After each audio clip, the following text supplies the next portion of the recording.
सोचने वाली बात है ना, कि कैसे एक अकेला आदमी एक पूरे साम्राज्य को झुका सकता है, वो भी बिना किसी हथियार के, बिना किसी सेना के, सिर्फ और सिर्फ एक विचार के दम पर। चलिए आज हम उस अविश्वसनीय कहानी को समझते हैं जो महात्मा गांधी के पीछे है। सवाल तो यही है कि आखिर ये हुआ कैसे। एक तरफ एक अकेला वकील और दूसरी तरफ दुनिया की सबसे ताकतवर सल्तनत, मतलब जीतने का तो कोई चांस ही नहीं लगता, है ना? और इसका जवाब है बिना एक भी हथियार उठाए। यही तो कमाल था।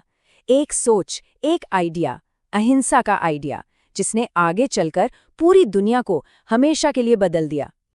लेकिन महात्मा बनने से बहुत पहले वो सिर्फ मोहनदास थे। सोचकर देखिए, एक शर्मीला सा लड़का जो अंधेरे से भी डरता था। भला किसने सोचा था कि यही लड़का एक दिन पूरे देश को रास्ता दिखाएगा? तो चलिए थोड़ा करीब से जानते हैं इस इंसान को। पूरा नाम था मोहनदास करमचंद गांधी। जन्म हुआ 2 अक्टूबर 1869 को गुजरात के पोरबंदर में। पिता करमचंद गांधी एक स्थानीय राजनेता थे और माँ पुतलीबाई बेहद धार्मिक थीं।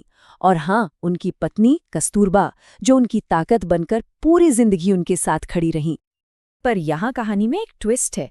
जिस इंसान ने भारत को आज़ादी दिलाई, उनके लीडर बनने का सफ़र असल में भारत में शुरू ही नहीं हुआ था, बल्कि हजारों मील दूर एक ऐसी जगह पर जिसने उन्हें हमेशा के लिए बदल कर रख दिया। जरा सोचिए, किसी को सिर्फ उसके रंग की वजह से चलती ट्रेन से धक्के देकर उतार दिया जाए। साउथ अफ्रीका में गांधी के साथ बिल्कुल यही हुआ, और उस अपमान के एक पल में सब कुछ बदल गया। वहां एक क्रांतिकारी ने जन्म लिया। 1-2 साल नहीं, पूरे 21 साल वो वहां अन्याय के खिलाफ लड़ते रहे, प्रोटेस्ट किए, कई बार जेल भी गए। और यहीं इसी जमीन पर उन्होंने अपना सबसे बड़ा हथियार बनाया, सत्याग्रह, यानी सच की ताकत। जब वो भारत वापस लौटे तो वो पहले वाले मोहनदास नहीं थे। तो आखिर ये सत्याग्रह है क्या चीज? इसे एक आध्यात्मिक हथियार की तरह समझिए। ये हिंसा का जवाब हिंसा से देना नहीं सिखाता, नहीं, ये नफरत का जवाब प्यार से देता है। इसका मकसद दुश्मन को हराना नहीं, बल्कि उसके ज़मीर को जगाना है। तो जब गांधी जी भारत लौटे, उनका स्वागत एक हीरो की तरह हुआ। लोगों को उनमें एक मसीहा दिख रहा था। लेकिन वो जानते थे कि असली लड़ाई तो अब शुरू होनी है। अब वक्त आ गया था सत्याग्रह को उसके सबसे बड़े इम्तिहान में डालने का, और वो इम्तिहान था भारत की आज़ादी। भारत में आकर गांधी जी ने 4 बड़े आंदोलनों की नींव रखी। पहला 1917 में चंपारण के किसानों के लिए, फिर 1920 में असहयोग आंदोलन, इसके बाद 1930 का वो ऐतिहासिक दांडी मार्च, और आखिर में 1942 का भारत छोड़ो आंदोलन, वो नारा जिसने ब्रिटिश साम्राज्य की जड़ें हिला दी। इन सालों को याद रखने का एक आसान तरीका है। बस ये नंबर याद रखिए, 17, 20, 30 और 42। ये नंबर आज़ादी की लड़ाई के वो मील के पत्थर हैं जो हमें मंजिल के करीब ले गए। जरा उस मंजर को सोचिए, एक 60 साल का दुबला पतला इंसान 240 मील की यात्रा पर निकला रहे पैदल, और उनके पीछे हजारों लोगों का हुजूम। मकसद बस समुंदर से एक मुट्ठी नमक उठाकर दुनिया के सबसे बड़े साम्राज्य को ललकारना।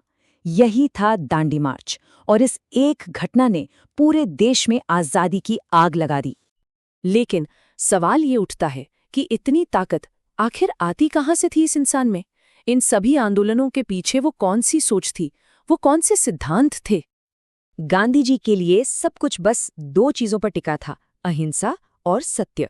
और ये दोनों अलग नहीं थे, बिल्कुल एक ही सिक्के के 2 पहलू।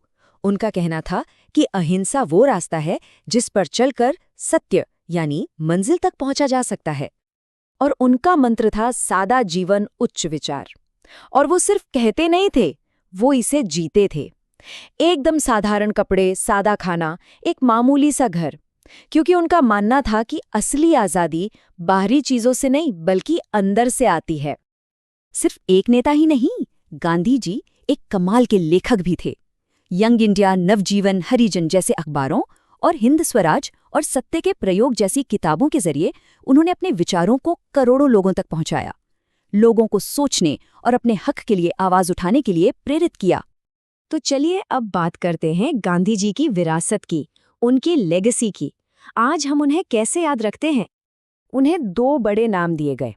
एक महात्मा यानी महान आत्मा, ये नाम उन्हें गुरुदेव रविंद्रनाथ टैगोर ने दिया था। और दूसरा राष्ट्रपिता यानी फादर ऑफ द नेशन, ये उन्हें नेताजी सुभाष चंद्र बोस ने कहा।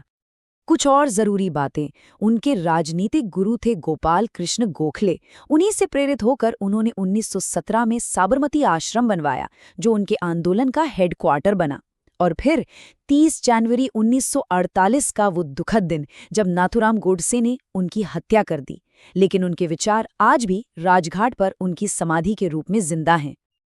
लेकिन गांधी जी के विचार सिर्फ भारत तक सीमित नहीं रहे, वो पूरी दुनिया में फैले। दुनिया भर के नागरिक अधिकारों के आंदोलनों को उनसे प्रेरणा मिली। और आज उनका जन्मदिन यानी 2 अक्टूबर पूरी दुनिया में अंतर्राष्ट्रीय अहिंसा दिवस के रूप में मनाया जाता है। ये हम सबको याद दिलाता है कि शांति का रास्ता हमेशा एक विकल्प होता है। तो आखिर में एक सवाल के साथ इस विश्लेषण को खत्म करते हैं। आज के इस दुनिया में जहां इतनी हिंसा है, इतनी नफरत है, क्या गांधी जी के अहिंसा और सत्य के सिद्धांत पहले से कहीं ज्यादा जरूरी, कहीं ज्यादा प्रासंगिक नहीं हो गए हैं? इस पर सोचने की जरूरत है।